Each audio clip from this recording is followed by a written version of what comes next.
Baik semuanya, Alhamdulillah kita bertemu kembali. Kita akan lanjutkan pembahasan kita terkait dengan Ya'juj Ma'juj, dan insya Allah malam ini kita akan selesaikan pembahasannya sampai dengan tuntas. Pada pertemuan selanjutnya nanti kita akan sambung pembahasan kita dengan penafsiran Al-Quranul Karim terkait dengan masalah Yahudi dari surah Al-Isra ayat keempat sampai dengan ayat ketujuh. Kemudian pembahasan tentang Zulkarnain dan Ya'juj Ma'juj, karena memang Ya'juj Ma'juj itu disebutkan di dua tempat, di dua surah, yaitu surah Al-Kahfi dan surah Al-Anbiya. Dan insya Allah juga akan kita lanjutkan nantinya pada pertemuan selanjutnya lagi terkait dengan penafsiran surah Al-Kahfi dari ayat 83 sampai dengan 99, lalu dilanjutkan dengan tafsir surah Al-Anbiya ayat 96. Insya Allah nanti kita akan sederhanakan penafsirannya karena berkaitan dengan pembahasan kita. Surah Bani Israel ayat keempat ketujuh itu untuk menjelaskan posisi keberadaan orang Yahudi yang menjadi pengikut Dajjal dan bagaimana kehancuran mereka, dan benarkah kemudian Baitul Maqdis itu akan kembali ke dalam pangkuan kaum muslimin. Kemudian surah Al-Kahfi dan surah Al-Anbiya itu menceritakan tentang perjalanan Zulkarnain. Kita tahu bahwa surah Al-Kahfi itu bercerita, ada tiga cerita besar yang disebutkan di dalam surah Al-Kahfi. Pertama tentang cerita Zulkarnain, kedua cerita tentang Ashabul Kahfi, yang ketiga cerita tentang pertemuan Nabiullah Musa dengan Nabiullah Khidir alaihi wassalatu wassalam. Dan kita akan berkaitan dengan pembahasan kita nanti akan mencoba menafsirkan surah tersebut yang berkaitan dengan Ya'juj dan Ma'juj, khususnya perjalanan Zulkarnain sampai kemudian mengurung Ya'juj Ma'juj di sebuah tempat yang disebutkan di dalam Al-Quranul Karim. Hari malam ini kita akan coba menyambung pembahasan kita terkait dengan Ya'juj Ma'juj. Kita selesaikan sampai dengan tuntas. Kita mulai dengan pembahasan populasi Ya'juj dan Ma'juj. Ketika disebut dengan kata populasi, kita ingin tahu berapakah jumlah Ya'juj dan Ma'juj yang disebutkan oleh Rasulullah SAW jika dibandingkan dengan umat Nabi yang lainnya selain dari Ya'juj Ma'juj. Karena begini, ada penafsiran yang menyebar di YouTube misalkan, ada yang mengatakan bahwa Ya'juj Ma'juj itu bukan manusia, tapi itu adalah sifat. Jadi bukan orang tapi sifat. Sama seperti kasus Dajjal yang juga disifati kepada suatu kelompok atau suatu negara, Ya'juj Ma'juj juga sama, dipandang sebagai sebuah sifat. Nah, kenapa penting pembahasan Ya'juj dan Ma'juj ini? Supaya kita tahu bahwa tidak mungkin sifat dengan orang itu sama, karena sifat itu tidak ada namanya populasi. Populasi itu selalu berbicara tentang orang. Jadi ini menunjukkan bahwa Ya'juj Ma'juj itu bukan sifat, Ya'juj Ma'juj itu orang. Pada pembahasan sebelumnya kita sudah sampaikan bahwa Ya'juj Ma'juj itu berasal dari keturunan Yafith bin Nuh alaihi salatu wassalam. Kita tahu bahwa Nabi Nuh alaihissalam ketika naik ke dalam bahtera di saat terjadinya banjir, itu dalam pendapat yang masyhur bersama dengan 3 orang anaknya, di mana setiap anak beliau tersebut itu mempunyai istri di dalamnya. Dan kemudian beliau juga berada di dalam bahtera tersebut bersama dengan 80 orang dari pengikutnya. 80 orang saja. Cuma yang 80 orang ini laki-laki semua, tidak ada yang istri. Sehingga ketika mereka meninggal, mereka tidak mempunyai keturunan. Sehingga semua keturunan yang sesudahnya berasal dari Nabi Nuh alaihissalam. Makanya Nabi Nuh alaihissalam disebut dengan Abul Bashari Tsani, bapak manusia yang kedua. Sedangkan Nabi Adam bapak manusia yang pertama. Dalam bahasa yang sederhananya, kita berasal dari Nabi Adam alaihissalam melalui jalur keturunannya Nabi Nuh alaihissalatu wassalam.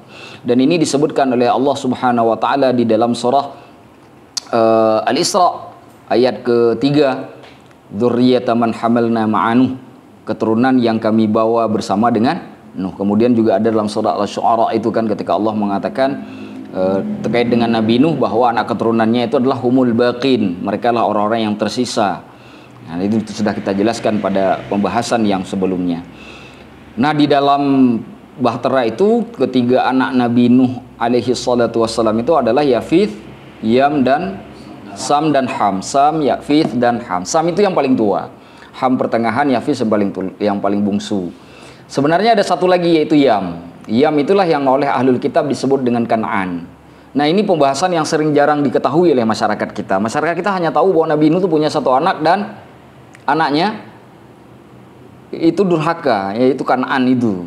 Padahal tidak, Nabi Nuh itu masih punya anak yang soleh, yaitu 3 orang tadi itu, yang bersama dengan istrinya yang ada di dalam kapal Bahtera dan selamat bersama dengan istri mereka, yang kemudian menurunkan bangsa-bangsa di dunia. Nah, Yafith ini di antara anak cucunya itu adalah Ya'juj dan Ma'juj. Nah, di samping juga bangsa Turki. Nah, sedangkan orang Arab, Romawi itu berasal dari anak Nabi Nuh yang bernama Sam bin Nuh.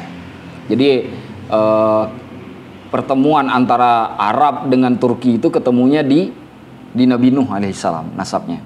Itu berdasarkan riwayat dari para genealogi atau ahli sejarah dan ahli genealogi Islam yang sangat terkenal. Salah satu rujukannya adalah Hathar yang diriwayatkan dari Sa'id bin Al-Musayyab, seorang tabi'in yang sangat terkenal.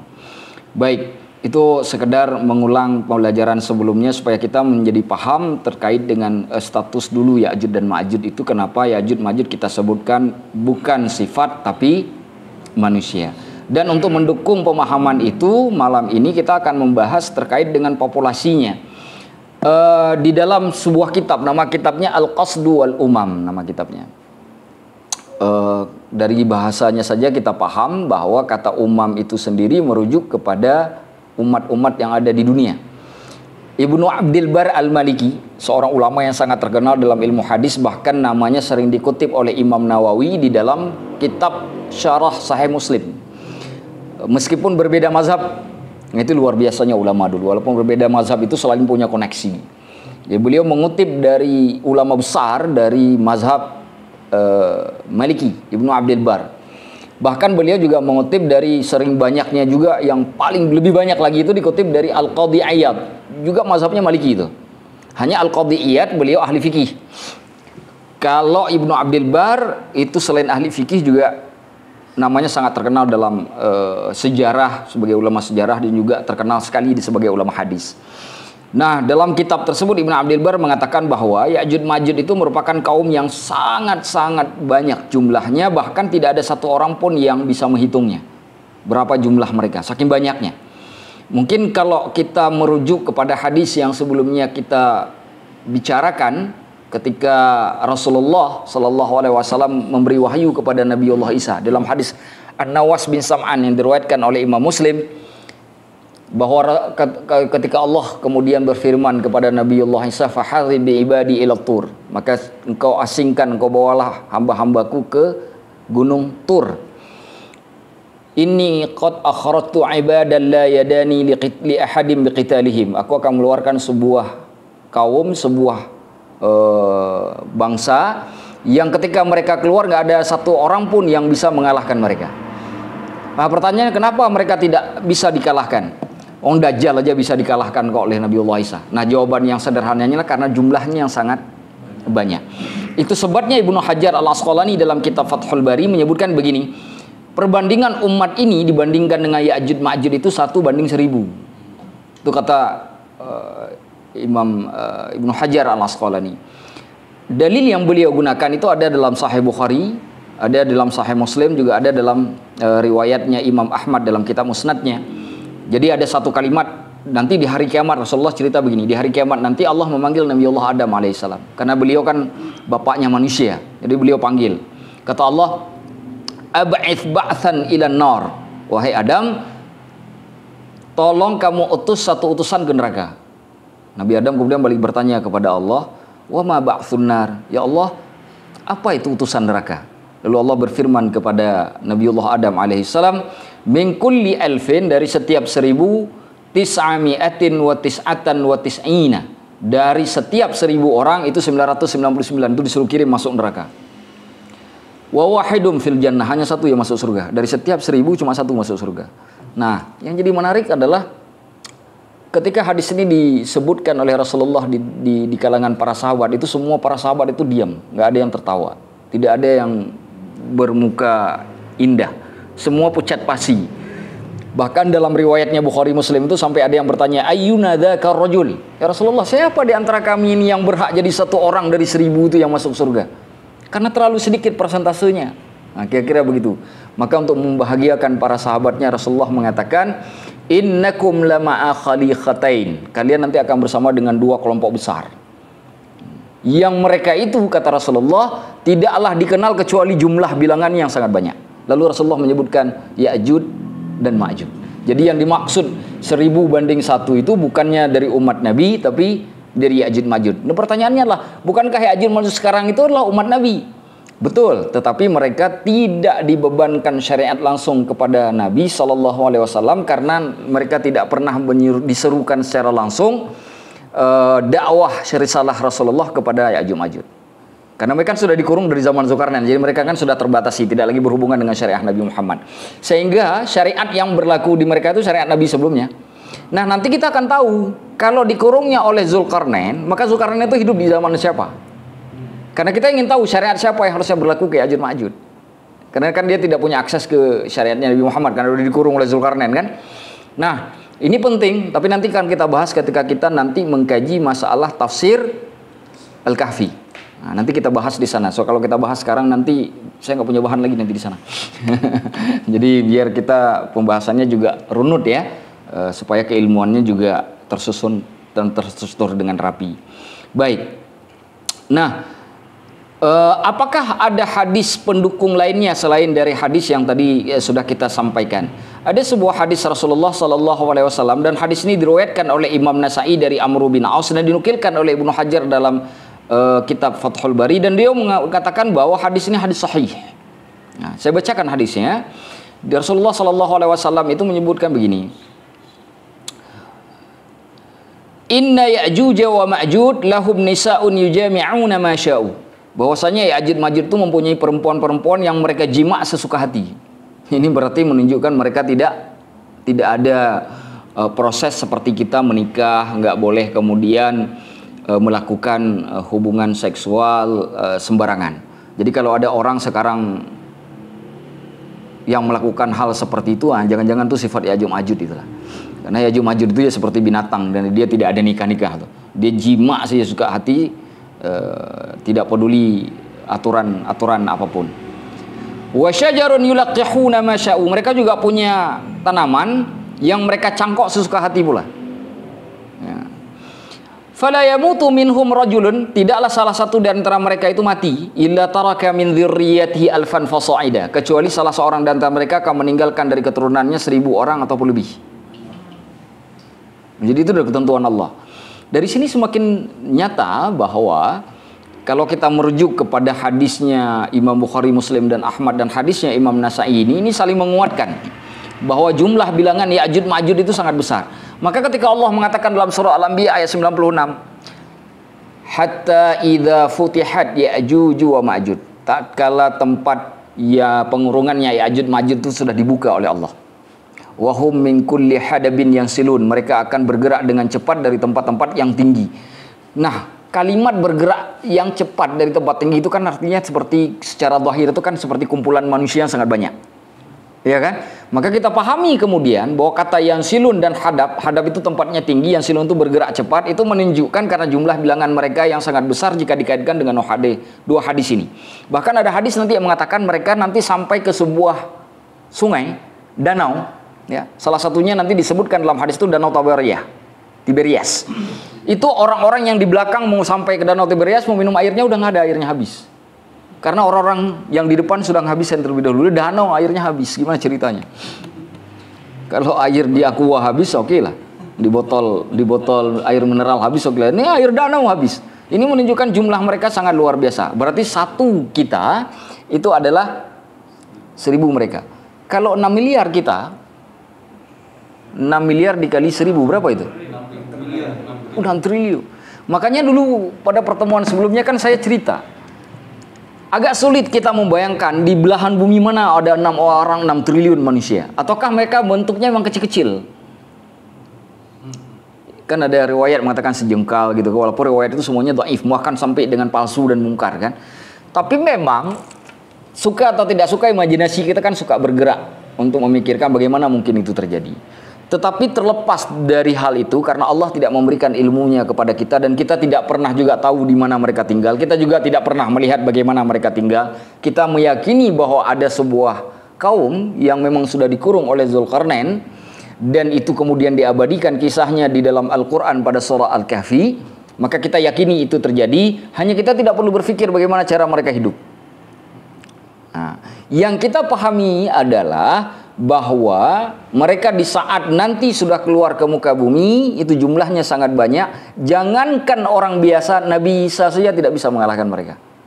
Padahal Nabi Isa bisa membunuh Dajjal, tapi ketika Ya'juj dan Ma'juj, Nabi Isa malah diperintahkan oleh Allah untuk membawa pengikutnya untuk bersembunyi. Nah, karena tidak bisa dikalahkan. Yang menunjukkan jumlah mereka yang sangat luar biasa banyak. Nah, lantas apa yang mereka lakukan ketika mereka sudah keluar? Oh, Ya'juj Ma'juj. Ya'juj Ma'juj seperti disebutkan dalam hadis, dia ketika keluar dari tempat pengurungan, dia tidak menjadi fitnah dengan cara menyesatkan manusia untuk tidak lagi beribadah dan beriman kepada Allah. Berbeda dengan Dajjal. Kalau Dajjal, dia apabila ketemu dengan manusia, maka dia akan menyesatkan orang dari jalan Allah. Sedangkan Ya'juj Ma'juj itu dia akan bunuh orang. Siapapun dia temui dia bunuh. Siapapun dibunuh. Laki, perempuan, tua, muda dibunuh semua. Dia tidak mau di dunia ini ada yang berkuasa kecuali dia. Jadi dia akan bunuh semua. Makanya kenapa disuruh kemudian bersembunyi. Nah, itu sebabnya dalam hadis An-Nawas tadi yang saya bacakan itu, Allah sampai mengatakan, Inni qad akhrajtu ibadan li la yadani li ahadin biqitalihim. Maka aku telah mengeluarkan seorang hamba-hamba yang tidak ada satu orang pun yang sanggup mengalahkan mereka. Nah, yang jadi menarik sekarang di mana tempat persembunyian Nabi Isa dengan para pengikutnya yang setelah memenangi peperangan dengan Dajjal. Karena dalam hadis disebutkan oleh Rasulullah SAW, perintah Allah kepada Nabiullah Isa, faharriz ibadi ila tur. Bawa asingkanlah hamba-hambaku ke bukit Tur, ke gunung Tur. Tur itu dalam bahasa Arab sendiri artinya gunung. Kan ada surah, misalkan kita baca dalam Al-Quran tuh ada, dalam satu surah tuh ada Tur, misalkan kalimat Tur itu menunjukkan gunung. Itu bahasa asli, salah satu makna asli dari kata Tur. Makanya nanti muncul kalimat Tur Sina itu. Tur Sina itu artinya gunung Sina. Nah, yang di Mesir itu ya, tempat Nabiullah Musa alaihissalam menerima wahyu. Jadi kalau teman-teman berangkat ke Mesir mau naik Tur Sina itu berangkatnya jam 3 pagi. Nanti naiknya itu sekitar setengah 4 kita naik ke Bukit Tur Sina itu. Dia ada tangga tinggi, naiknya bisa sampai 2 jam. 1,5 jam atau 2 jam, nanti setelah subuhnya di atas di sana. Nah, di sana di atas itu di Bukit Tur Sina itu ada gereja, ada juga masjid. Jadi itu tempat yang dipandang suci oleh dua agama, Islam dan Kristen. Yahudi karena sudah tidak ada lagi Yahudi di Mesir kan, kalau enggak mungkin ada sinagog juga di atas. Nah, kalau nanti punya rezeki berangkatlah ke Mesir, berangkatlah ke Tur Sina itu biar melihat tempat di mana Nabiullah Musa alaihissalam menerima wahyu ketika bertemu dengan Allah yang disebutkan dalam Al-Quran, wa idh wa'adna Musa arba'ina lailah. Ketika kami membuat janji kepada Musa untuk menemui Allah, ketika Allah membuat janji menemui Allah selama 40 malam di Bukit Tur Sina itu, sampai kemudian Samiri menyesatkan kaum Bani Israel dengan menyembah anak sapi. Nah, ada beberapa hal yang harus diketahui bahwa Bukit Tur tersebut ternyata di wilayah Jazirah Arabiah itu sangat banyak. Banyak sekali bukit yang disebut gunung itu dengan Tur. Banyak sekali. Sehingga kemudian para ulama itu berbeda-beda pendapat. Nah, misalkan Yaqut Al-Hamawi misalkan, itu menyebutkan bahwa Tur itu adanya di wilayah Syam. Nah, sedangkan Sina itu sendiri itu merupakan nama pohon. Jadi Tur Sina itu adalah gunung yang di atasnya ada pohon. Nah, bahkan itu kata Yaqut Al-Hamawi. Yaqut Al-Hamawi itu adalah ahli geografi Muslim sekitar abad ke-12 Masehi. Nama kitabnya Mu'jamul Buldan. Biar teman-teman tahu bahwa kita di Islam itu juga punya ilmuwan yang luar biasa. Jadi kita kan kadang-kadang tuh sering cari ini geografi dunia. Enggak, ini geografi dunia itu ya seperti ini. Nanti ada lagi Al-Idrisi, ada lagi selain Yaqut Al-Hamawi ada Al-Idrisi. Kemudian nanti di antara salah satunya lagi yang salah satu yang luar biasa di masa-masa yang sudah mendekati kita itu Ibnu Khaldun dengan kitabnya Muqaddimah itu. Beliau bercerita tentang wilayah Afrika Utara. Kemudian pendapat yang sama juga disebutkan oleh Abul Abbas Ahmad Al-Qurtubi, itu gurunya Imam Al-Qurtubi mufassir. Jadi Imam Al-Qurtubi itu yang masyhur itu ada dua. Walaupun penyebutan Al-Qurtubi itu kepada ulama banyak sekali, tapi yang paling masyhur itu ada dua. Yang satu Abul Abbas Ahmad Al-Qurtubi, itu pengarang kitab namanya kitab Al-Mufham. Kitab Al-Mufham itu syarah Sahih Muslim. Muridnya itu bernama Muhammad Al-Qurtubi, Abu Abdillah Muhammad Al-Qurtubi, pengarang kitab tafsir yang sering disebut dengan tafsir Al-Qurtubi, atau nama kitabnya Al-Jami' li Ahkamil Quran. Nah, itu guru dan murid. Jadi ketika disebut Abul Ahmad Abbas Al-Qurtubi, Al-Qurtubinya guru, bukan Al-Qurtubi murid. Nah, beliau juga menyebutkan bahwa Bukit Tur yang dimaksud dalam hadis itu adanya di wilayah Syam.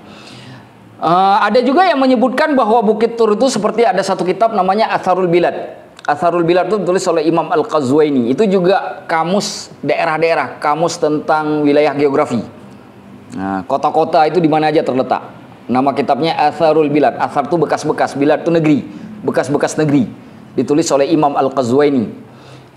Beliau menyebutkan bahwa ada juga bukit yang disebut dengan Tur itu di wilayah Arab Saudi bagian utara, di daerah Madian, tempat Nabi Soleh alaihi salatu wassalam. Kemudian juga ada yang menyebutkan ada juga Bukit Tur itu yang ada di wilayah Ailah. Ailah itu ada di wilayah Palestina. Ada juga yang menyebutkan Bukit Tur itu juga ada di daerah perbatasan antara Arab Saudi dengan wilayah Syam. Disebut dengan Tur Zaita wa Tin. Bahkan disebut ada dua gunung, jadi dua gunungnya. Dua-duanya disebut dengan Tur. Yang satu Tur Zaita, yang satu Tur Tina. Tina. Bukan Tina nama orang ya. Kenapa disebut Zaita dan Tina? Karena Zaita tumbuh pohon zaitun. Tina karena tumbuh pohon tin. Nah, jadi Tina itu dari tin. Nah, tapi janganlah pakai nama anak Tina. Gara-gara saya bilang nih nanti dipanggil gunung pula. Nah, kan? Ibnul Mulaqin itu juga bahkan di dalam kitab syarah hadisnya, nama kitabnya At-Tawdih li Syarhil Sahih At-Tirmidzi, At-Tawdih li Syarhil Jami' As-Sahih. Itu nama kitabnya. Penjelasan untuk hadis-hadis yang terdapat dalam kitab Jami' As-Sahih. Ditulis oleh Ibnul Mulaqin. Beliau juga menjelaskan ada beberapa pendapat yang beliau jelaskan terkait dengan Gunung At-Tur. Setidaknya ada 3 pendapat beliau, ya. Salah satu pendapat yang beliau sampaikan itu adalah selain yang sudah yang kita sampaikan tadi ya di wilayah Syam segala macam, beliau menyampaikan juga ada yang mengatakan bahwa Bukit Tur itu juga ada yang terdapat di Yordania dan di Mesir. Nah, sekarang pertanyaannya, mana Bukit Tur yang sesuai dengan kaidah hadis yang disebutkan tadi? Kenapa itu penting? Kenapa itu penting sekali untuk disampaikan? Karena kita ingin memahami hadisnya Sahih Muslim tadi ya. Karena kita ingin tahu bagaimana kebinasaan dan kehancuran kaum Ya'juj dan Ma'juj. Ya kan, itu problemnya kan. Kalau kita melihat dari konteks hadis, Nabi Isa habis mengalahkan Dajjal. Di mana Dajjal dikalahkan? Di Bab Lud, di pintu gerbang kota Lud. Di situ dibunuh. Kota Lud itu kan dekat dengan Baitul Maqdis. Artinya di wilayah Syam, di Palestina. Bagaimana mungkin kemudian beliau mengasingkan pengikutnya ke wilayah Mesir yang sangat jauh, ke Bukit Tur Sina. Itu jauh sekali itu ke wilayah selatan.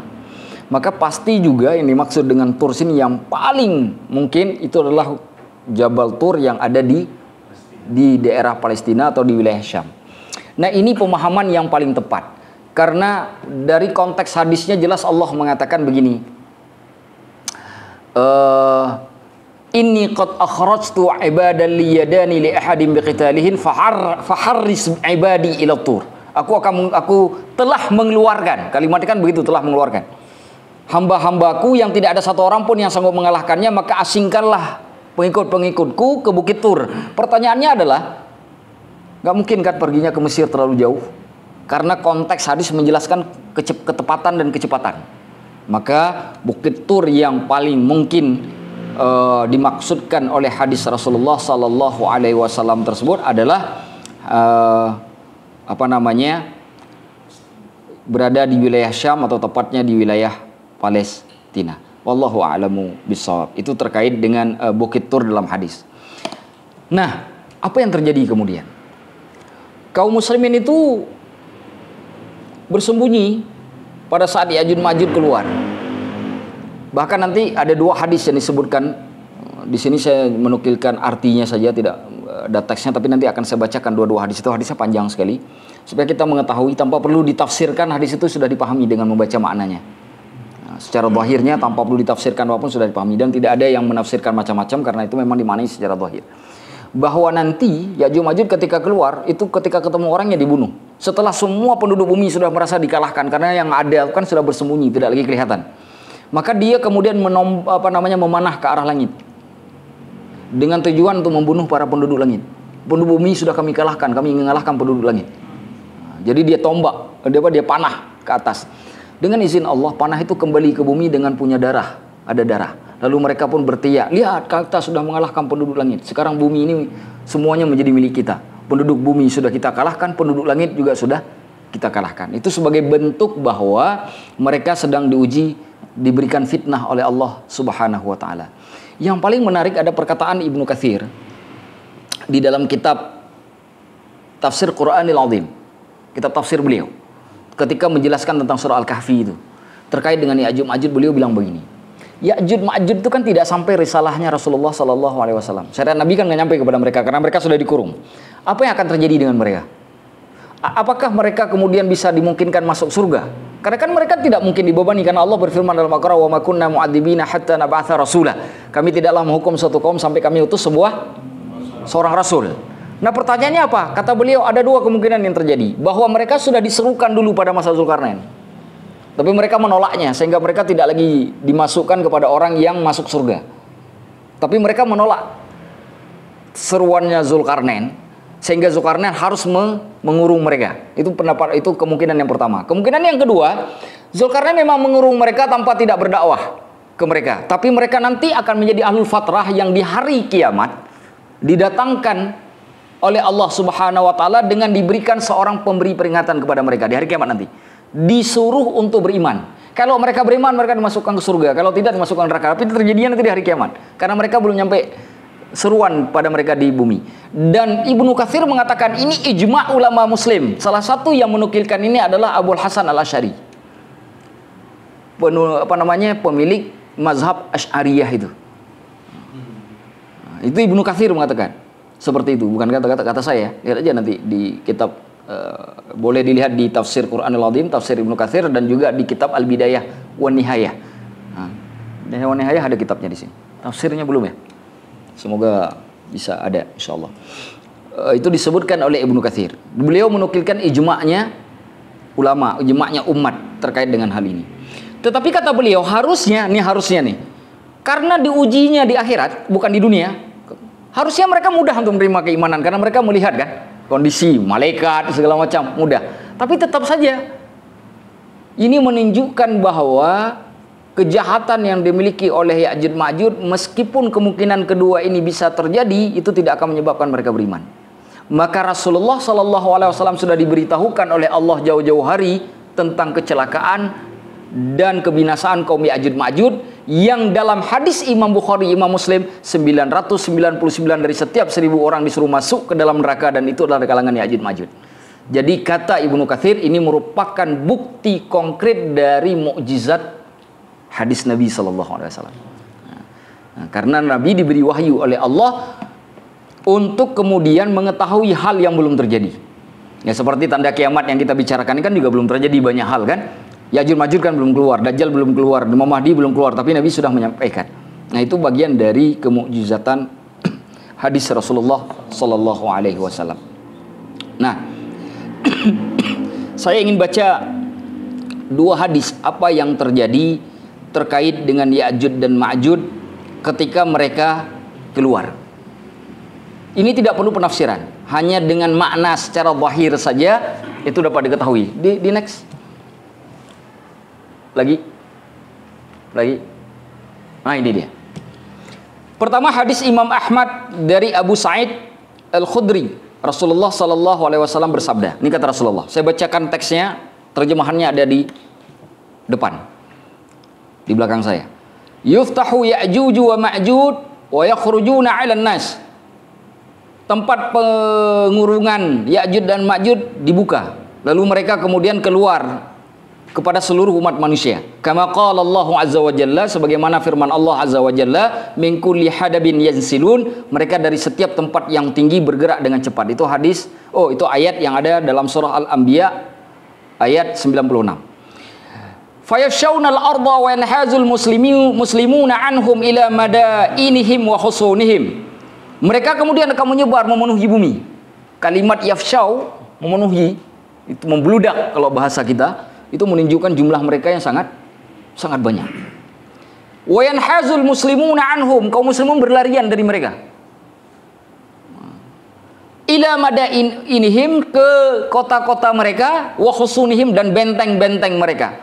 Kata kota itu menunjukkan tempat tinggal, kata husun menunjukkan tempat persembunyian. Wa yadummuna ilaihim mawashiyahum, bahkan bukan hanya lari mereka saja, semua binatang ternak dibawa bersama mereka, disembunyikan. Karena kalau ketemu ya dihabisin sama Ya'juj Ma'juj. Makanan ya dimakan, minuman ya diminum. Buktinya kan dari sungai Tabariyah aja habis airnya.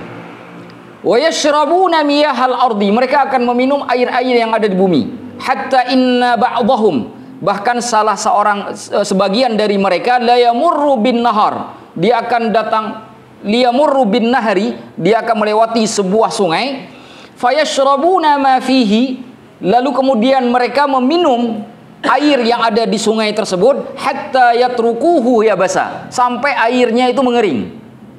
Itu baru sebagian loh, baru sebagian dari Ya'juj Ma'juj, bukan seluruhnya, tapi bisa membuat air sungai kering, saking banyaknya mereka. Hatta inna man ba'dahum, sampai dengan orang-orang setelah mereka, la yamurru bidzalikan nahri fayaqul, melewati sungai tersebut lalu berkatakan, qad kana hahuna ma'un marrah, di sini sebelumnya ada air, kok udah habis? Ternyata udah diminum oleh orang-orang mereka juga yang ada di depan.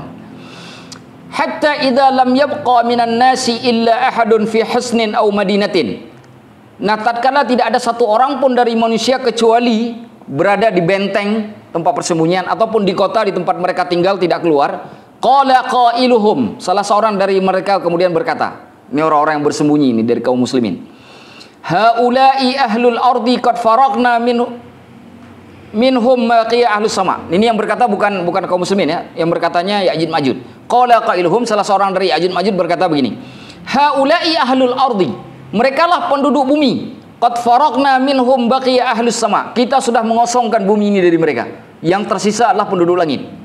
Qala, lalu dia berkata, perawi hadis berkata, thumma yahuzzu ahaduhum harbatahu, lalu satu orang menghunus panahnya, thumma yarmi biha ila sama, lalu dia memanah ke arah langit, fatarji'u ilaihi mukhtasibatan daman lil bala'i wal fitnah.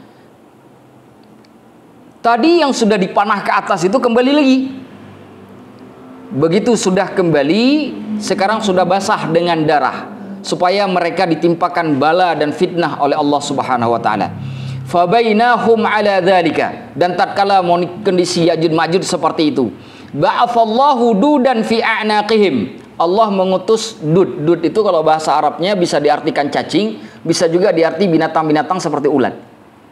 Diutus oleh Allah cacing atau ulat, fi a'naqihim, di leher-leher mereka, kana ghafil jarad, seperti segerombolan belalang, alladzi yakhruju fi a'naqihim, yang keluar dari leher-leher mereka. Jadi Allah utus masuk ke leher mereka, lalu keluar dari leher langsung, dari lehernya Ya'juj Ma'juj, semuanya begitu. Fayusbihuna mauta la yusma'u lahum hissa, semuanya mati, nggak ada satu orang pun yang tersisa, semuanya mati. Jadi hebat-hebatnya Ya'juj Ma'juj ternyata kalah, walaupun Nabi Isa tidak mengalahkan, ternyata kalah dengan ulat. Allah utus bala tentaranya yang kecil untuk membinasakan, sama dulu seperti Namrud dikalahkan oleh nyamuk. Dibunuh oleh nyamuk. Jadi yang dolim-dolim itu memang diutus oleh Allah, itu binatang-binatang kecil untuk menghinakan. Makanya jangan berbuat curang dalam hidup ini. Kalau berbuat curang nanti matinya gara-gara nyamuk, kan gak enak banget. Ini maksudnya kemana ini? Allah a'lam bishawab. Apa aja ya, curang apa aja ya, curang apa aja. Dalam perdagangan, dalam pendidikan, dalam kehidupan sosial, dalam politik ya, apa aja nggak boleh. Nanti takutnya Allah melakukan hal yang sama. Fayaqulul muslimun, lalu orang muslim berkata, ala rajulun yashri lana nafsahu fayanzuru ma fa'ala hadzal adu. Apa enggak ada satu orang di antara kita yang mau menjual dirinya untuk kemudian melihat apa yang terjadi pada musuh? Menjual dirinya artinya pas siap-siap mati. Karena kalau mereka keluar dari tempat persembunyian pasti akan dibunuh oleh Ya'juj Ma'juj kan. Nah, maka udah asal lainnya begini. Apa enggak ada yang siap mati di antara kita satu orang saja untuk melihat keadaan di luar sana gimana? Ini kita udah nggak betah nih tinggal di sini, karena nanti ada hadis yang mengatakan bahwa satu kepala sapi saja itu bagi kaum muslimin saat itu lebih berharga dari 100 dinar uang yang ada pada zaman Rasulullah. Satu ekor kepala sapi saat itu nggak ada duit miliaran, saat itu nggak ada guna. Kenapa? Nggak bisa jualan, nggak bisa beli. Kenapa? Udah dikuasai oleh Ya'juj Ma'juj. Perkebunan sudah tertutup kan. Jadi makanya orang hidup susah, makan susah, karena geraknya sudah dibatasi. Cara memahami paling simpel tuh, lihatlah orang-orang misalkan di daerah peperangan. Itu kan sulit sekali hidupnya, makan susah, semua susah ya kan? Kenapa? Karena dia ruang geraknya menjadi sempit. Itu yang terjadi pada saat itu. Qala fatajarradu rajulun minhum lidzalika muhtasiban li nafsihi qad adhannaha ala annahu maqtul. Lalu setelah satu orang mereka dari kaum muslimin, udahlah biar aku yang turun. Kira-kira begitu. Tapi dia tahu nih kalau saya keluar berarti saya sudah meninggal. Jadi dia menjual dirinya untuk syahid di jalan Allah demi kaum muslimin yang lainnya. Mau lihat ini bagaimana. Ini kita hidupnya sudah menderita sekali. Fitra udah nggak makan udah berhari-hari. Ashraf udah nggak mandi. Iya kan? Lalu kata Binsar, biar saya mengorbankan diri saya, biar Ashraf bisa mandi, Fitra bisa makan. Kira-kira begitu konkretnya ya. Kira-kira konkretnya begitu. Jadi saya keluar, tapi udah yakin nih saya bakal mati nih. Tapi nggak apa-apa, saya mati demi kaum muslimin yang lain. Saya jual diri saya di jalan Allah. Nah, saya siap mati. Kata Binsar kalau tadi dan cerita tadi. Entah terjadi dalam realitas, Allah alam. Fayanzil, lalu dia pun turun dari tempat persembunyian atau dari tempat dia tinggal. Fayajiduhum mauta, lalu dia dapati ternyata Ya'juj Ma'juj udah mati semuanya. Ba'dhuhum ala ba'dhin, sebagian mereka berada di atas sebagian lain, tumpang tindih, saking banyaknya. Bahkan ada hadis dari Ibnu Abbas, hadisnya mauquf. Ibnu Abbas itu di kota Madinah pagi hari itu ngelihat anak kecil main-main. Namanya anak kecil main itu kan kayak gulat-gulat kan, bertindih-tindih itu kan. Lalu tiba-tiba Ibnu Abbas mengatakan, hakadha kharaja Ya'juj Ma'juj. Nanti Ya'juj Ma'juj kalau keluar dari tempat pengurukan begitulah bentuknya. Begitu saking cepatnya terjatuh-jatuh sampai tertindih-tindih itu di atas satu yang lainnya. Nah, ketika mati juga hal yang sama terjadi. Pertanyaannya, kok bisa bertindih kalau orangnya sedikit? Mesti banyak sekali. Sehingga ada juga hadis yang menyebutkan tidak ada satu jengkal pun di bumi ini yang tidak dipenuhi oleh mayat Ya'juj Ma'juj. Kalimat itu menunjukkan jumlahnya sangat besar sehingga baunya itu memenuhi bumi, bukan memenuhi Depok, bumi. Bau bergelimpangan baunya. Lalu dia mengatakan, ya ma'syaral muslimin, wahai seluruh kaum muslimin, ala absyiru, ketahuilah kabar berita gembira ini. Fa innallaha qad kafakum aduwakum, Allah sudah mencukupkan musuh kalian. Artinya sudah selesai masanya, sudah mati mereka semuanya. Fayakhrujuna min madainihim wa husunihim wa yusarrihuna mawashiyahum. Lalu mereka pun keluar dari tempat-tempat persembunyian mereka, dari benteng-benteng mereka, dan mereka keluarkan binatang ternaknya yang sudah kurus-kurus tadi itu, nggak ada makanan lagi. Dikeluarkan gembala-gembalaan mereka yang tadinya sudah nggak keluar susu karena udah nggak makan, ini dikeluarkan. Berapa lama hanya Allah yang tahu berapa lama. Itu karena tidak ada hadis yang mengatakan berapa lama kaum muslimin saat itu terkurung. Sudah disebutkan dalam hadis. Ya kita tidak tahu berapa lama, apakah sebulan, 7 hari, atau setahun, 2 tahun, kita tidak tahu. Wallahu a'lamu bishawab. Yang pasti akan ada momen itu terjadi dan hanya Allah yang tahu karena tidak ada pemberitaan ataupun apa yang disampaikan oleh Rasulullah dalam hadisnya. Fama yakunu laha ra'yun illa luhumuhum. Tidak ada satupun gembalaan yang bisa makan makanan kecuali dagingnya Ya'juj Ma'juj. Jadi kambing itu makan dagingnya Ya'juj Ma'juj, semua makan. Fatashkuru anhu ka ahsani ma tashkur. Semua binatang itu akan bersyukur dengan apa-apa yang mereka nikmati. Karena bayangkan udah berhari-hari nggak makan, tiba-tiba dapat bangkai segitu banyaknya. Semua binatang makan, kan nikmat banget itu. Bayangkan kita udah nggak makan udah seminggu, tiba-tiba dapat kari kambing. Wow, itu ini sekarang ini kari Ya'juj Ma'juj. Cuma yang makannya kambing-kambing, kambing, onta itu pada makan itu semuanya. Ya, fatashkur ka ahsani ma tashkur. Mereka bersyukur dengan sebaik-baik syukur. An syai'im minan nabati asabat hudqat, seperti binatang yang sudah seperti tanaman yang sudah lama tidak disiram tiba-tiba kena air.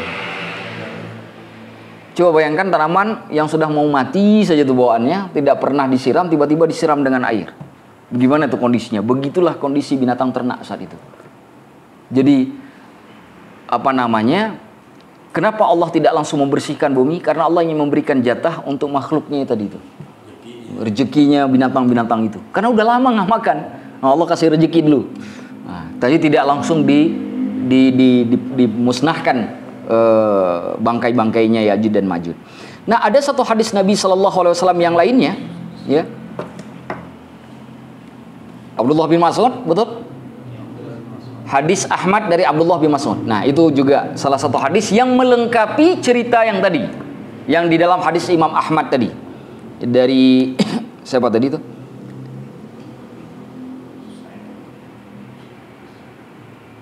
Nah, disebutkan dalam hadis ini lumayan panjang juga, ya. Laqitu lailata usriya bi Ibrahim wa Musa wa Isa. Aku di malam Isra dan Mi'raj itu bertemu dengan Ibrahim, Musa dan Isa, kata Rasulullah. Qala, lalu Rasulullah bersabda, "Fatadzakaru amra sa'ah." Ketiga nabi ini sedang belajar tentang masalah hari kiamat. Coba nabi tiga-tiganya nih kumpul. Dua sudah meninggal, satu masih hidup. Berarti yang dua lagi berarti ruhnya kan. Jangan dibayangkan ruh para nabi seperti kita ya. Para nabi ruhnya itu lumayan bebas. Kenapa bebas? Karena mereka adalah sebaik-baik manusia. Jadi tidak dikekang di satu tempat. Bahkan juga ada ruhnya yang sudah dibawa ke surganya Allah. Ini karena kondisi spesial. Nah, Nabi Ibrahim, Nabi Musa, Nabi Isa itu dilihat oleh Nabiullah Muhammad itu sedang berbicara tentang masalah hari kiamat. Faraddu amrahum ila Ibrahim. Lalu ketiganya itu menyerahkan urusan masalah hari kiamat itu suruh jelaskan kepada Nabi Ibrahim. Nabi Ibrahim mengatakan, la ilma li biha. Aku nggak ada ilmunya, kata Nabi Ibrahim. Faraddul amra ila Musa. Lalu karena Nabi Ibrahim menjawab begitu, ketiganya sepakat udah ke Musa saja. Karena kan secara silsilah kan Nabi Ibrahim lebih tua kan, dia ngasih ke yang lebih tua dulu. Lalu kasih ke Nabi Musa. Karena Nabi Musa lebih tua dari Nabi Isa. Faqal, lalu berkata Nabi Musa alaihissalam, la ilma li biha. Aku juga nggak punya ilmunya. Faruddul amra ila Isa. Lalu kemudian urusan itu diserahkan kepada Nabi Isa. Nah, urusan kiamat urusanmu wahai Isa. Apa kata Nabi Isa?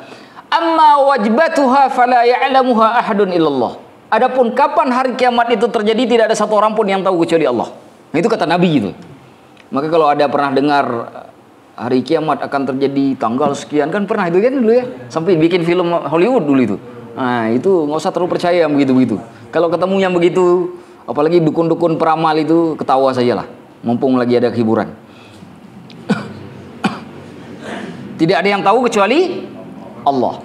Wadhalika wa fi ma'ahida ila rabbi azza wa jalla anna ad-dajjal kharijun. Itu kata Nabi Isa. Ya. Terkait hal itu, apa yang sudah dijanjikan oleh Allah kepadaku, ini kata Nabi Isa, bahwasanya Dajjal itu pasti keluar. Dajjal itu akan keluar. Itu kata Nabi Isa. Qala wa ma'i qadibain. Aku punya dua tongkat, kata Nabi Isa. Diberikan oleh Allah dua tongkat. Fa idza ra'ani dzabaka ma yadhubur rasas. Ketika Dajjal melihatku, dia akan meleleh seperti timah yang meleleh, terkena api. Qala, lalu berkata, fayuhlikuhullah. Allah akan membinasakan Dajjal. Hatta innal hajara wasyajara liyaqula ya muslim. Sampai dengan batu dan pohon berkatakan, wahai muslim, inna tahti kafiran fata'ala faqtulhu. Ini di bawahku nih ada yang bersembunyi nih, orang kafir. Pergi cepat-cepat datang sini, bunuh dia. Sampai batu dan pohon pun itu tidak senang orang kafir saat itu berlindung di bawahnya dia. Kalau dalam hadis yang lain, hadis Bukhari Muslim itu disebutkan ke illal gharqad, kecuali pohon gharqad. Di sini tidak disebutkan dalam riwayat Ahmad. Qala fayahlikuhumullah. Maka orang-orang kafir pun akan dibinasakan oleh Allah, yang menandakan tidak ada lagi agama kecuali Islam. Thumma yarji'un nasu ila biladihim wa awtanihim. Kemudian manusia kembali kepada negeri-negerinya dan tanah-tanah kelahirannya. Nah, berarti kan bisa saja saat itu yang berkumpul ke tempat Nabi Musa itu dari berbagai macam negeri dan bangsa. Jadi bukan hanya orang Arab saja, orang-orang di Syam. Nah, bisa nggak orang Depok datang ke sana? Wallahu a'lamu bishawab, bisa saja. Kita tidak tahu kan, karena belum terjadi. Tapi kalau dilihat dari teks hadisnya itu dimungkinkan semua bangsa, semua negeri itu orang-orangnya nanti akan datang untuk membela berperang bersama dengan Nabiullah Isa alaihi salam. Qala fa 'inda dzalika yakhruju Ya'juj wa Ma'juj. Di saat itu sudah terjadi kaum muslimin sudah menang peperangan melawan Dajjal dan orang-orang kafir, keluarlah Ya'juj dan Ma'juj. Wa hum min kulli hadabin yansilun, mereka kemudian bergerak dengan cepat dari tempat-tempat yang tinggi. Fayata'una biladahum, lalu mereka mendatangi negeri-negeri mereka. Siapa negeri mereka ini? Negeri-negeri kaum muslimin yang tadi sudah kembali ke negerinya, semua didatangi oleh Ya'juj Ma'juj. Maka mungkinkah datang ke Depok sini? Mungkin sekali sampai ke sini. Qala, lalu berkata fa 'inda dzalika yakhruj fayata'una biladahum la ya'tuna 'ala syai'in illa ahlaku. Mereka datang ke setiap negeri-negeri dan mereka tidak akan mendatangi sesuatu pun kecuali dia akan hancurkan. Jadi dia datang ke negeri apapun, dia hancurkan negeri tersebut, penduduknya dibunuh. Wala yamurruna 'ala ma'in illa syaribuh, dan tidak akan melewati sebuah pusat air kecuali mereka meminumnya. Thumma yarji'un nasu ilayya, lalu orang-orang pun datang kepadaku, kata Nabiullah Isa. Fayashkunahum, mereka mengadu kepadaku, ini kami hidupnya sudah sangat susah. Wahai Nabiullah Isa, apa yang harus kami lakukan? Apa yang dilakukan Nabi Isa? Apakah diperangi Ya'juj Ma'juj? Tidak. Fa'ada'ullaha alaihim, aku pun berdoa kepada Allah untuk membinasakan mereka. Jadi Nabiullah Musa tidak berperang dengan Ya'juj Ma'juj, tapi menggunakan kekuatan doa. Karena Nabiullah Isa alaihissalam tahu bahwa tidak ada satupun makhluk di muka bumi yang sanggup mengalahkan Ya'juj Ma'juj. Sesuai dengan hadis Imam Muslim, la yadani li ahadim biqitalihim, enggak ada satu orang pun sanggup memerangi mereka. Kata li ahadin menunjukkan tidak orang biasa, juga tidak nabi dan rasul. Maka Nabi Isa alaihissalam berdoa kepada Allah, fayuhlikuhumullahu wa yumituhum, Allah pun membinasakan mereka dan mematikan semua Ya'juj Ma'juj. Hatta tajwal ardu min natni rihahim, sampai bumi kemudian dipenuhi oleh bau busuk bangkai mereka. Berarti banyak sekali ya. Kita ini kalau misalkan ada 10 orang saja mati misalkan, dan tidak diangkat-angkat tuh bangkainya, itu bisa berkilo-kilo tuh baunya itu, bermeter-meter tuh baunya. Ini bayangkan segitu banyak orangnya. Qala fayanzilullahu azza wa jalla al-matar, Allah kemudian menurunkan hujan. Fatajrufu ajsadahum hatta yaqdhifahum il bahri, lalu dibersihkan tubuh-tubuh itu dan dilemparkan ke dalam laut. Pertanyaannya, kok bisa hujan mengangkat jenazahnya Ya'juj Ma'juj kalau hujannya nggak luar biasa? Karena kan untuk mengangkat itu airnya harus tergenang, supaya badannya kemudian diangkat oleh air kemudian dibawa ke laut, kan begitu kan logika berpikirnya. Berarti hujannya sangat dahsyat. Qala abi qala, sesingkat saja hadisnya ini, ada perdebatan terkait dengan rawi, tidak perlu kita masuk ke arah sana.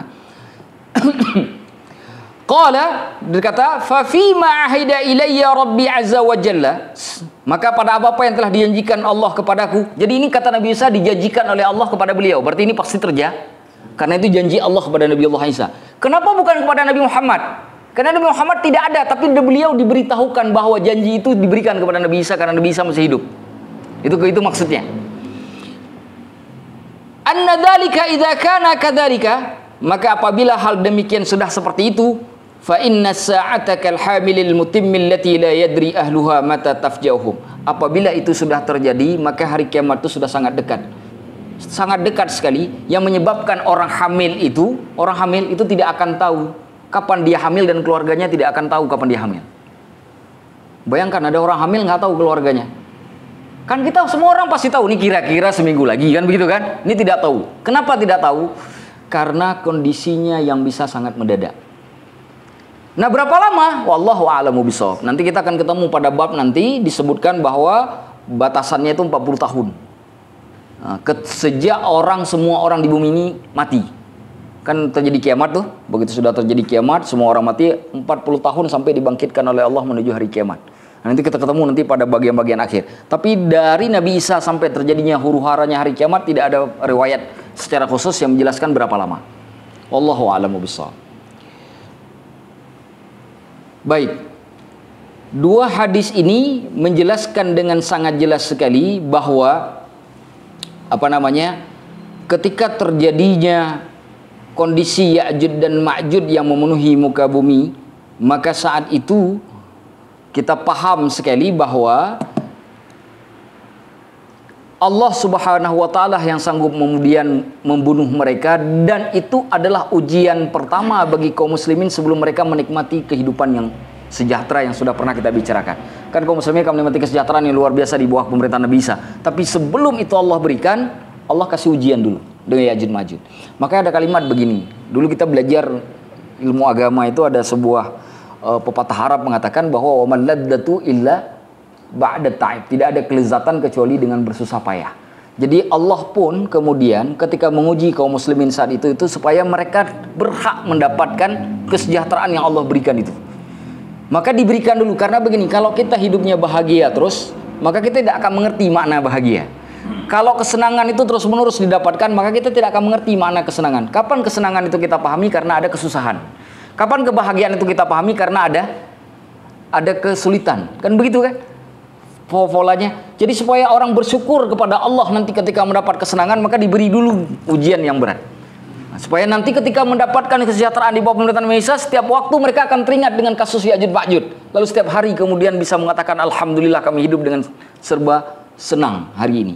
Makanya kenapa orang yang hidupnya senang, tidak pernah susah, itu sulit diajarkan pelajaran kayak begini. Kenapa? Karena dia tidak mengerti. Karena hal yang, ataupun kalaupun dia mengerti, tidak akan sama dengan mengertinya orang yang sedang menjalani. Karena orang yang sudah menjalani, dia bukan hanya mengerti berdasarkan teori, tapi dia mengerti dari berdasarkan pengalaman. Dan itu lebih kuat daripada kelompok yang pertama.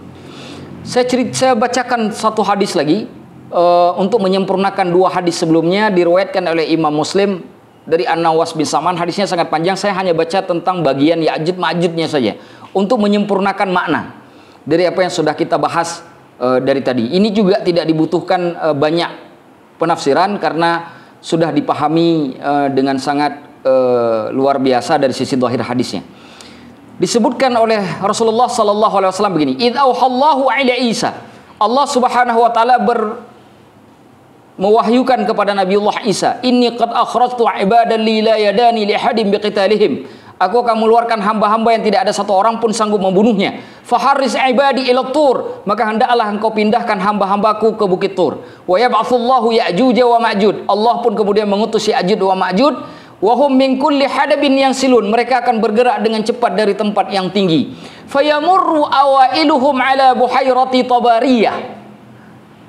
Kelompok awal-awal yang ada yang paling depan itu kemudian melewati Danau Tiberias. Fayashrabuna ma fiha, lalu dia minum semua isi yang ada di dalamnya. Wa yamurru akhiruhum fayaqul, orang yang terakhir dari rombongan mereka kemudian melewati danau tersebut sambil berkata, laqad kana bihadhihi marratan ma, di tempat ini sebelumnya ada air, sekarang sudah kering. Wa yuhsaru nabiyullah Isa wa ashabuhu hatta yakuna ra'su thawri li ahadihim khairan min mi'ati dinar li ahadikumul yawm. Pada saat itu Nabi Musa dan kaum muslimin yang bersama beliau dikepung, terkepung. Yuhasar, terkepung. Artinya terkepung kan berarti nggak bisa kemana-mana. Terkepung. Sehingga satu kepala dari lembu yang ada, nih kepala lembu, itu saat itu lebih baik daripada 100 dinar yang ada pada kalian saat ini, wahai sahabatku, kata Rasulullah. Fayarghabu Nabiyullah Isa wa ashabuhu. Lalu kemudian Nabiullah sallallahu alaihi wasallam punya harapan. Harapan ini kepada Allah. Maka kemudian Allah pun mengutus fayursilullahu alaihim naghaf. Allah mengutus an-naghaf fi riqabihim, di leher-leher Ya'juj Ma'juj. Apa naghaf? Naghaf itu binatang kecil semacam cacing, semacam ulat. Tapi kata naghaf di dalam bahasa Arab bisa dimaknai dalam bentuk majas yang menunjukkan kepada orang yang jelek. Orang Arab sering bilang begini, kalau ketemu orang jahat dia mengatakan ma anta illa naghafah. Kau ini bukan siapa-siapa kalau kecuali cacing. Maksudnya kamu jahat sekali. Jadi kenapa Allah tus naghaf, cacing dengan nama naghaf? Karena menunjukkan bahwa perbuatan mereka sangat hina. Dengan tujuan untuk menghinakan Ya'juj Ma'juj yang jahat tersebut. Fayusbihuna farsa kamauti nafsin wahidah. Mereka pun mati sekaligus. Semuanya sekaligus. Wah, mati semuanya. Berjatuhan seluruh bumi itu. Pernah lihat permainan yang batu bata disusun begitu jatuhin semua begitu ikutan. Nah, begitu tuh mati semua. Satu seluruh bumi. Thumma yahbitu nabiyullah Isa wa ashabuhu ilal ardi. Lalu Allah membiarkan nabinya turun kembali dari tempat mereka bersembunyi bersama dengan sahabat-sahabatnya ke bumi. Fala yajiduna fil ardi mawdi'a shibrin. Tidak ditemukan di bumi ini satu jengkal pun. Illa mala'ahu zahamuhum wa natnuhum, kecuali dipenuhi oleh bangkai dan bau busuknya Ya'juj dan Ma'juj. Saking banyaknya itu. Fayarghabu Nabiullah Isa wa ashabuhu. Maka kemudian Nabiullah alaihissalam mempunyai harapan kepada Allah supaya ini selesai, karena nggak mungkin nih bisa dibersihkan. Bagaimana bisa membersihkan bumi dengan bangkai segitu banyak? Maka kemudian fayursilullahu tayran, Allah mengutus burung ke a'naqil bukhti, yang mempunyai leher seperti leher onta. Kata al-bukh itu onta yang mempunyai leher besar dan punuk yang besar. Karena onta yang leher besar, punuknya besar, itu nggak bisa ngangkut apa saja. Dia bisa narik apa saja karena kuat sekali. Nah, maka kenapa burung yang dikirim seperti itu? Agar bisa mengangkut semua mayat Ya'juj Ma'juj. Maka ada dua hadis. Yang satu turun hujan, yang satu dibantu lagi oleh burung. Maka dua proses pembersihan Ya'juj dan Ma'juj di muka bumi ini itu dilakukan oleh dua fase. Bukan dua fase, dengan dua cara. Di satu fase.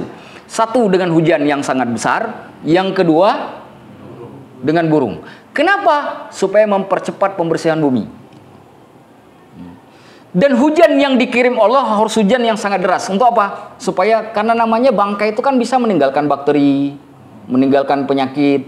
Kalau tidak dibersihkan dengan sangat luar biasa, maka bagaimana mungkin kemudian bumi itu aman ditinggali? Maka harus hujannya hujan yang sangat besar. Maka kata Allah, kata Rasulullah, "Tsumma yursilullahu mataran." Kemudian Allah mengirimkan hujan, la yakunnu minhu baitu madarin wala wabarin, yang tidak ada satupun rumah yang terbuat dari tanah liat ataupun dari bulu.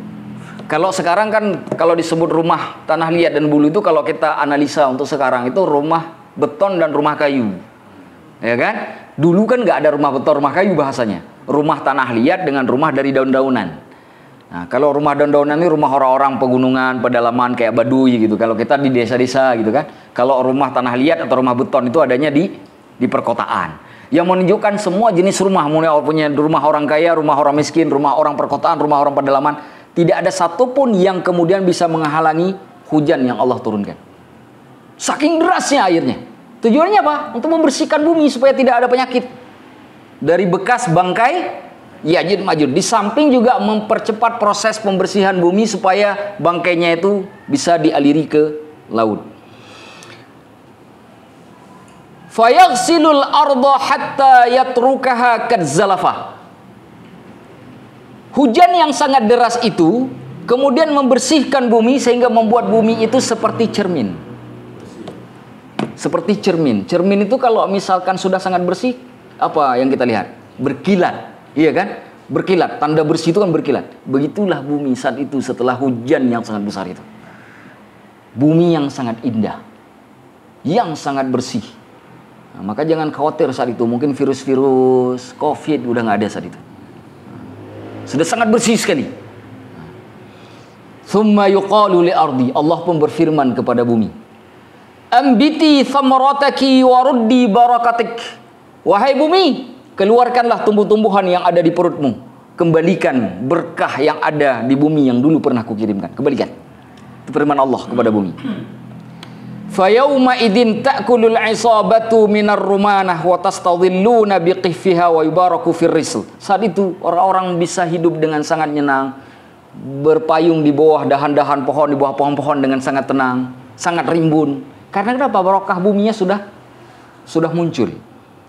hatta adnal liqhata minal ilbil litakfil fi'ama minan nas. Saking berkahnya hidup saat itu, satu bagian dari satu kaki paha dari ekor onta itu bisa mencukupi makan satu gerombolan manusia.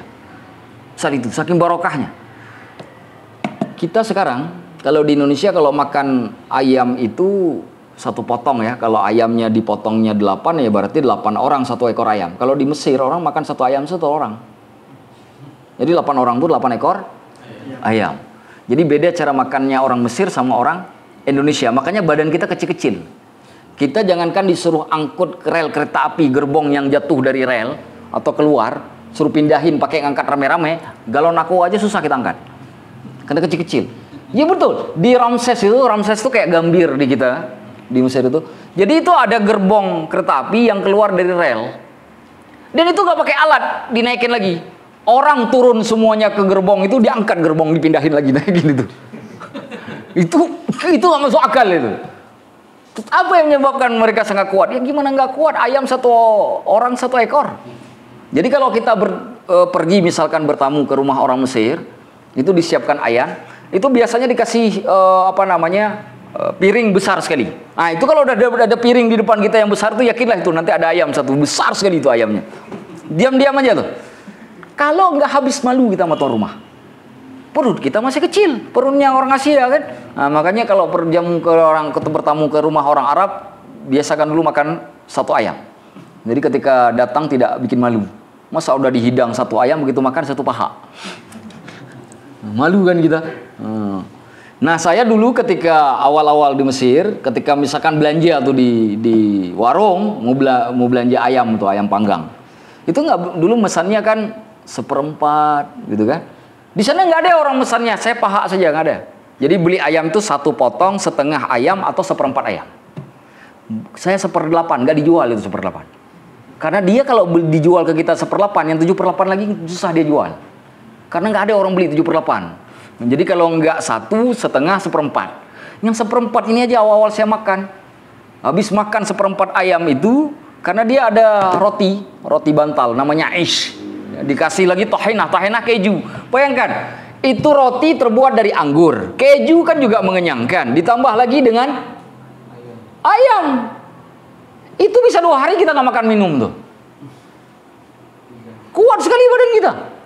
Ya kan? Orang Mesir di samping saya 1 ayam. Mak-mak. Bukan laki-laki. Mak-mak. 1 ayam makan. Dilihat ke arah saya. Anak kecil ini apa nih? 1/4. Saya makannya jadi malu. Itu pertama sekali saya makan 1/4 ayam malu. Kalau di Indonesia kita makan 1 ayam malu karena dianggap paling rakus. Nah di Mesir kebalikan. Makan 1/4 ayam itu kita malu kenapa? Karena dianggap gak punya daya. Karena makanya kan kita amalan yang paling kuat apa? La haula wala quwata illa billah. Tidak ada daya dan upaya melainkan dengan pertolongan Allah. Itu kan amalan paling banyaknya orang Indonesia itu kan. Mereka kuat. Kita nggak kuat. Nah, kenapa ini perlu diceritakan? Bayangkan kalau orang Arab makan seperti itu, berarti kan 1 paha itu nggak mungkin 1 gerombolan. Ya paling 2-3 orang selesai itu 1 paha onta itu. Betul tidak? Tapi ini bisa untuk 1 gerombolan. Pertanyaannya kenapa bisa cukup? Barokahnya tinggi. Karena tadi Allah berfirman kepada bumi untuk mengeluarkan barokahnya. Makanya ada ada hadis dalam Sahih Bukhari begini. Ta'amul itsnaini yakfi tsalatsah wa ta'amul tsalatsati yakfil arba'ah. Tanda keberkahan itu, makanan yang harusnya dimakan oleh 2 orang itu cukup untuk 3 orang. Makanan yang seharusnya dimakan untuk 3 orang itu cukup untuk 4 orang. Itu tanda keberkahan. Kata Imam An-Nawawi dalam kitab sahihnya, syarah sahih Muslimnya, mengatakan begini. Ini dalil bahwa keberkahan itu ada pada jamaah. Jadi kalau makan, ikuti gaya makannya Nabiullah Ibrahim. Nabiullah Ibrahim itu kalau makan tuh nggak senang dia makannya sendiri. Makannya selalu berjamaah. Nah saya termasuk orang yang selalu makan berjamaah karena makannya di warung. Saya nggak pernah makan sendiri karena makannya di warung. Nah di warung tuh mesti berjamaah makannya kan gitu kan. Satu. Allahu Akbar. Baik. Itu kira-kira yang bisa saya sampaikan terkait dengan kondisi Ya'juj Ma'juj pada saat Ya'juj Ma'juj sudah keluar dari tempat pengurungan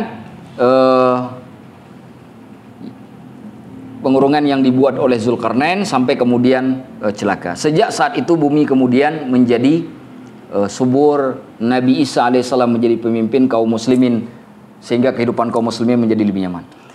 Pembahasan terakhir kita akan membahas terkait dengan Nabiullah Isa, karena saat itu Nabi Isa harus meninggal. Karena Nabi itu wajib meninggal. Kenapa Nabi Isa diturunkan? Ada dua kan, pernah kan saya sampaikan ya. Satu karena beliau belum meninggal, maka diturunkan kembali. Karena meninggal itu tidak mungkin di langit, karena langit itu tempat tinggalnya malaikat. Manusia itu tinggalnya di bumi, jadi meninggalnya harus di bumi. Makanya kenapa diturunkan lagi, itu satu.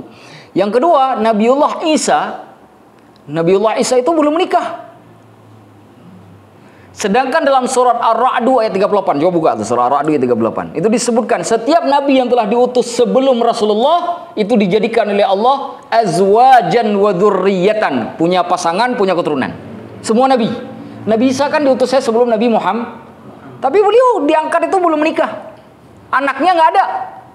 Maka wajib turun lagi Nabiullah Isa, pertama untuk meninggal. Yang kedua untuk supaya menikah dan punya keturunan, untuk supaya membuktikan surah Ar-Ra'd ayat 38 itu menjadi benar. Nah, maka jika kita perhatikan tentang Nabiullah Isa alaihissalam, pertama beliau menikah dan memiliki keturunan. Akan tapi banyak riwayat yang menceritakan beliau menikah, dengan siapa beliau menikah, siapa anak beliau, ada yang menyebutkan. Tapi semua hadis terkait dengan ini yang sudah saya kaji, itu semuanya tidak ada yang sampai pada level sahih ataupun hasan. Semuanya dhaif, kebanyakan malah mungkar hadisnya. Ya, ada yang mengatakan akan nanti menikah dengan keturunannya Nabi Syuaib. Ada yang mengatakan anaknya ada dua, satu Umar, yang satu Ali. Macam-macam. Nah, tapi itu semua riwayat-riwayat itu tidak sahih. Tetapi tidak berarti bahwa pernikahan dan keturunannya Nabiullah Isa alaihissalam akan terjadi nanti itu tidak terjadi. Karena itu bisa dikaitkan dengan ayat Al-Quran yang ada di surah Ar-Ra'd ayat 38 yang memiliki makna yang umum. Nah, itu terkait dengan Nabiullah Isa alaihi salam, di mana beliau akan meninggal dan kemudian beliau akan menikah dan mempunyai keturunan sebelum beliau meninggal dunia. Ini saya bacakan ayatnya ya. Walaqad arsalna rusulan min qablika wa ja'alna lahum azwajan wa dzurriyyah. Kami telah utuskan rasul-rasul sebelummu wahai Muhammad, dan kami jadikan bagi mereka istri-istri dan keturunan. Nah, ini sudah menunjukkan bahwa Nabiullah Isa alaihissalam itu nanti akan menikah dan punya keturunan. Yang kedua, melaksanakan ibadah haji. Ibadah haji yang dilakukan oleh Nabiullah Isa itu sesuai dengan syariatnya Nabiullah Muhammad. Begitu, itu yang harus dipahami. Mana dalilnya? Ada dalam hadis Imam Bukhari, diriwayatkan dari Abu Sa'id Al-Khudri, Rasulullah bersabda, la yuhajjannal baitu wal yu'tamaranna ba'da khuruji Ya'juj Ma'juj. Jadi haji dan umrah tetap akan dilakukan setelah Ya'juj Ma'juj keluar. Artinya syariatnya belum hilang. Maka karena syariatnya belum hilang, mesti Nabi Isa alaihissalam juga naik haji. Makanya ada hadis dari Imam Ahmad dari Abu Hurairah mengatakan, ketika Nabi Isa turun ke bumi, wa yanzilur rauha, beliau akan kemudian berada di wilayah yang namanya Ar-Rauha. Ar-Rauha itu tempat miqatnya atau tempat berkumpulnya orang-orang dari negeri Syam. Karena beliau kan ada di Baitul Maqdis. Ya kan? Berarti untuk pergi ke haji kan beliau harus turun ke selatan. Nah, fa yahujju minha aw ya'tamiru aw yajma'uhuma. Beliau akan naik haji dari Rauha tersebut, ataupun naik umrah, ataupun melakukan keduanya. Ini menunjukkan bahwa beliau akan naik haji, beliau akan umrah, ataupun keduanya yang akan beliau lakukan. Kemudian beliau tentu, kalau misalkan para nabi ini bersaudara, mustahil beliau tidak akan berziarah ke makam Rasulullah. Mesti beliau berziarah. Karena itu menjadi pusat pemerintahan kaum muslimin pada masa beliau di Madinah. Sedangkan beliau bersyariat dengan syariatnya Nabiullah Muhammad. Masa yang punya syariat tidak dikunjungi? Jadi mustahil beliau hanya naik haji saja tapi tidak berziarah ke makam Rasulullah sallallahu alaihi wasallam. Ada hadis yang diriwayatkan oleh Imam Al-Hakim di mana Rasulullah mengatakan, ketika Nabi Isa melakukan haji umrah, itu beliau mendatangi kuburku. Artinya menunjukkan bisa jadi sebelum haji atau umrah, bisa jadi sesudah haji atau umrah, dulu berangkat ke Madinah. Wala ya'tiyanna qabri hatta yuslim wala aruddanna alaih. Kata Rasulullah, Nabiullah Isa nanti akan datang ke kuburanku memberi salam, dan aku akan menjawab salamnya Isa alaihi salam. Itu kata Rasulullah. Ini menunjukkan adanya ziarah. Ada yang menyebutkan bahwa hadis ini lemah karena di dalam periwayatannya itu ada Sa'id bin Abi Sa'id Al-Maqburi. Alasan dilemahkan perawi ini oleh para ulama karena pada umur beliau 40 tahun, beliau itu kemudian terjadi ikhtilat. Ikhtilat itu dalam kalam istilah hadis itu terjadi riwayat-riwayat yang beliau sampaikan itu bercampur-campur. Misalkan saya meriwayatkan dari si A yang hadisnya diambil dari si B. Lalu kemudian berubah, saya katakan hadis ini dari si B diambil dari si A. Atau hadis ini dari si A diambil dari si C. Padahal bukan, dari si B, yaitu ikhtilat namanya. Ikhtilat itu bisa saja terjadi karena faktor usia, karena sudah tua. Bisa juga karena kehilangan kitab atau karena terbakarnya kitab. Sehingga tidak lagi punya rujukan, ketika salah nggak tahu harus melihat kemana. Itu ikhtilat.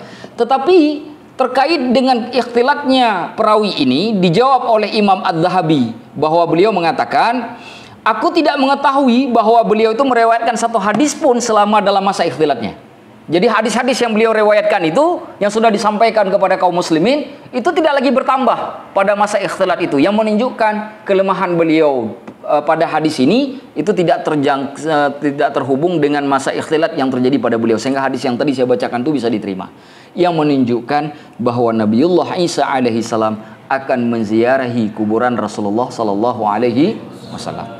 Makanya di dalam jamaah Ahlussunnah wal Jamaah, selain mengunjungi Masjid Haram, Masjidil Nabawi dan Masjidil Aqsa, salah satu yang juga sangat disenangi adalah berziarah ke kuburan Nabi Muhammad sallallahu alaihi wasallam. Kemudian berapa lama Nabi Musa di muka bumi?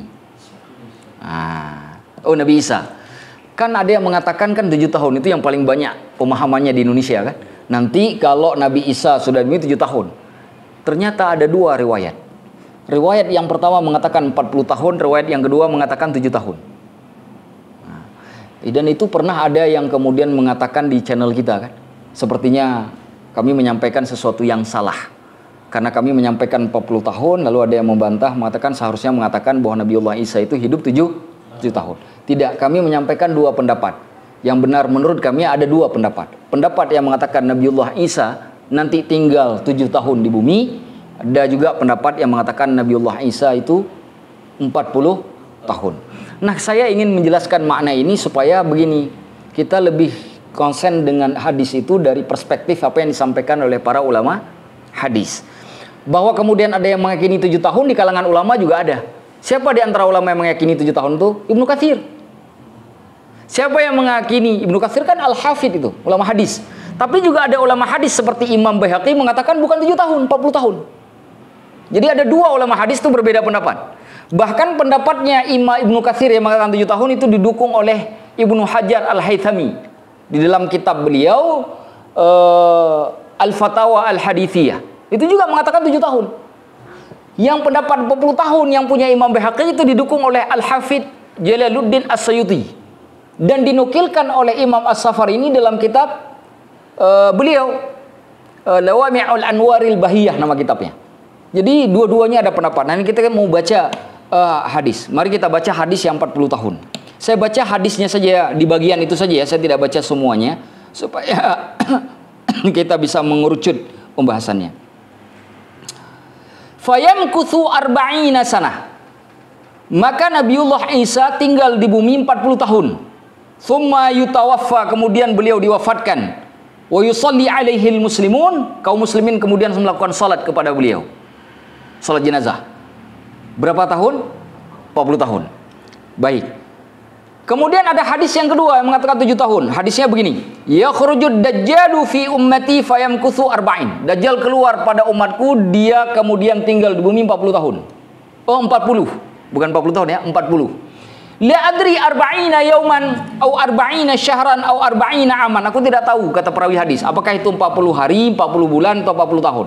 Tapi berdasarkan hadis Imam Muslim menunjukkan bahwa itu adalah 40 hari. Ya, hari pertama sama dengan 1 tahun, hari kedua sama dengan 1 bulan, hari ketiga sama dengan 1 minggu, sedangkan hari-hari selebihnya sama seperti hari kita biasanya. 40 hari. Fayab'atsullahu Isa bin Maryam. Lalu Allah mengirim Nabi Isa alaihi salam.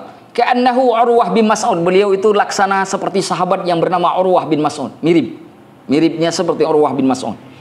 Fayatlubuhu fayuhlikuh.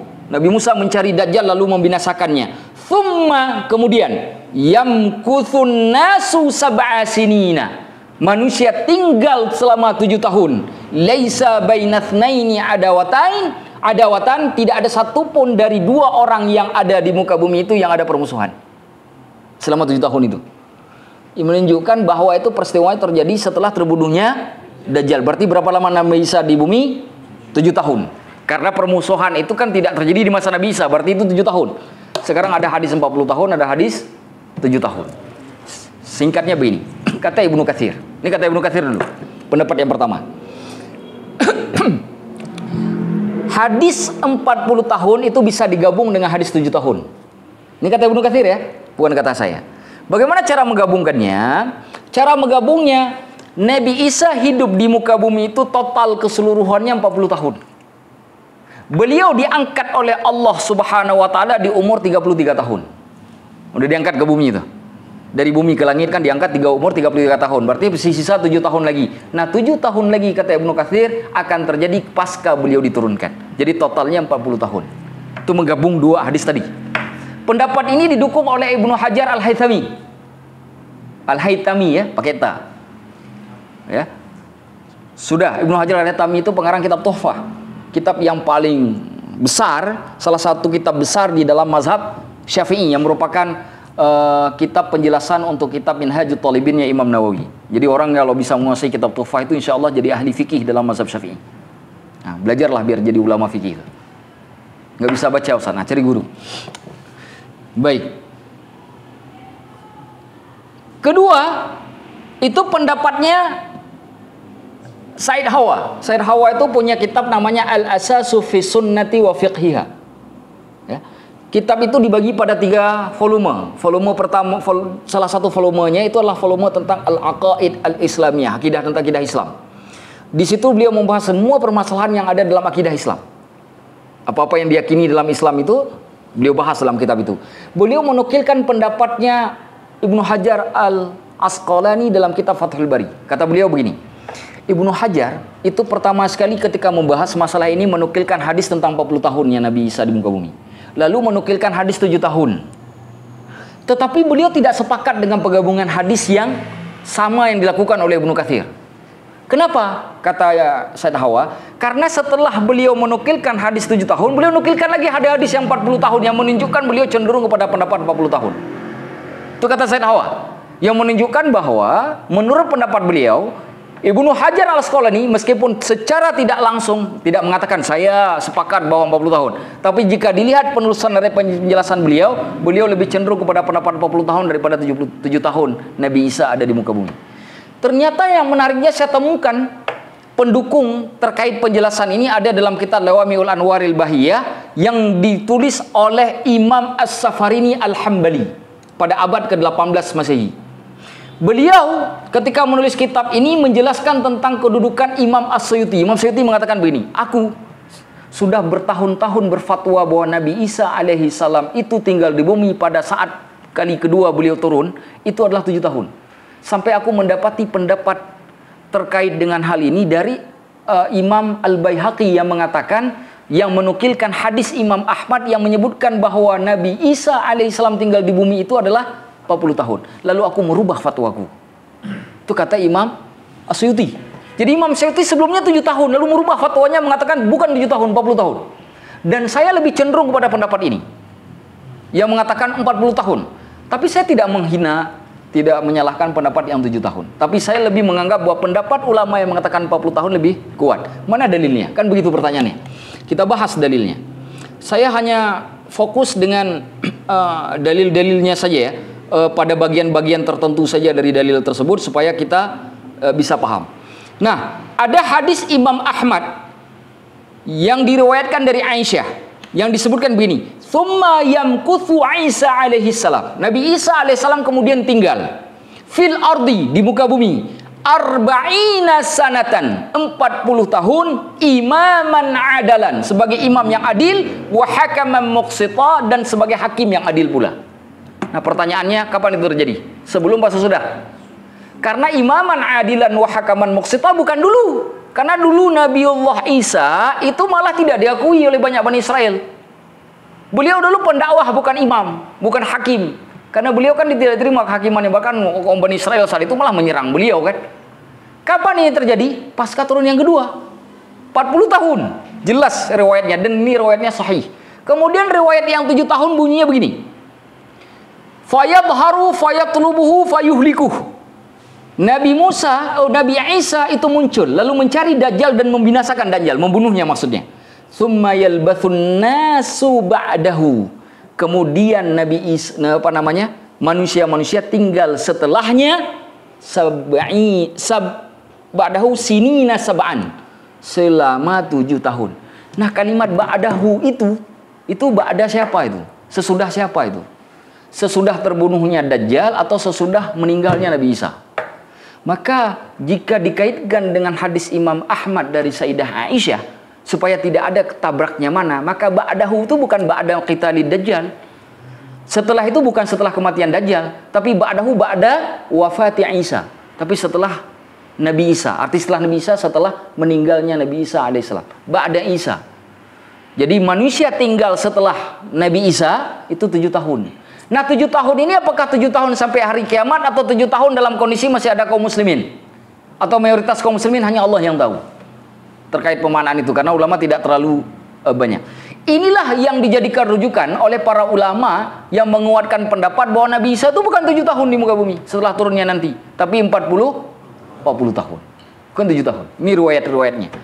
Nah, tetapi saya ulangi sekali lagi supaya tidak menimbulkan bias dalam pemahaman, bahwa pendapat 7 tahun itu dipegang oleh Ibnu Katsir, didukung oleh Ibnu Hajar Al-Haythami, sedangkan pendapat 40 tahun itu adalah pendapatnya Imam Al-Baihaqi, dan didukung oleh Al-Hafidh Ibnu Hajar Al-Hafidh As-Suyuti, Jalaluddin As-Suyuti, serta pendapatnya Imam As-Safarini Al-Hambali dalam kitabnya Lawami'ul Anwaril Bahiyah. Dan saya setuju dengan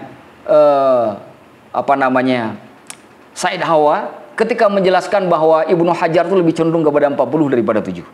Terkait dengan itu, saya setuju dengan pendapat-pendapat para ulama, bukan pendapat saya sendiri, karena ini adalah pendapat mereka, kita hanya mengikuti. Saya lebih mengikuti pendapat yang 40 tahun daripada pendapat yang mengatakan 7 tahun. Sampai di sini saya hanya bisa mengatakan wallahu a'lamu bissawab. Itu saja. Terkait dengan berapa lama Nabiullah Isa alaihissalam tinggal di muka bumi. Kemudian di manakah Nabi Isa dikuburkan? Meninggal. Ada 2 pendapat. Pertama, pendapat yang dinukilkan oleh Imam Al-Qurtubi yang mengatakan beliau dikuburkan di Baitul Maqdis, tempat di mana beliau memerintah. Yang kedua, pendapat yang paling masyhur, ini pendapat paling masyhur, bahwa beliau dikuburkan di samping Rasulullah sallallahu alaihi wasallam. Dalil yang digunakan adalah dalil Sayyidah Aisyah yang bertanya kepada Rasulullah, bolehkah nanti ketika meninggal dunia dikuburkan di samping Rasulullah? Kata Rasulullah, tidak, tempatku itu adalah tempatku, tempat Abu Bakar, tempat Umar, dan tempat Isa alaihissalam. Jadi ada 4 orang. Ada yang mengatakan bahwa sekarang yang sudah ada 3 orang di kuburannya itu. Di rumah Nabi itu sudah ada 3 kubur. Beliau dan 2 sahabatnya. Tapi masih ada muat 1 kubur lagi di situ, yang nanti akan ditempati oleh Nabiullah Isa. Dan ini bahkan dinukilkan oleh banyak ulama hadis. Tetapi luar biasanya, saya belum menemukan 1 hadis pun yang sampai pada tingkatan sahih ataupun hasan menurut pendapatnya para ulama hadis, ya, bukan menurut pendapat saya. Ya, jadi ada banyak perdebatan tentang hal ini. Tapi hanya saya bisa ringkas begini. Pendapat yang masyhur di kalangan umat Islam bahwa Nabiullah Isa alaihi salam itu akan dikuburkan di samping Nabiullah. Bahkan Imam Bukhari itu menukilkan hadis terkait dengan ini dalam kitab beliau. Beliau punya kitab terkait dengan masalah ruwatul hadis, rijalul hadis, para perawi hadis. Dalam kitab itu beliau sebutkan terkait dengan hadis ini bahwa Rasulullah akan dikuburkan di sisi Nabiullah Isa akan dikuburkan di sisi Nabiullah Muhammad. Tapi beliau pada akhirnya mengatakan, aku tidak mendapati ada pun hadis ini adalah hadis sahih, dan aku tidak mendapati satupun hadis yang mendukung kesahihan hadis ini, yang menunjukkan beliau memandang hadis itu adalah hadis lemah. Itu Imam Bukhari itu. Tidak ada kalimat lain dari Imam Bukhari terkait dengan ini.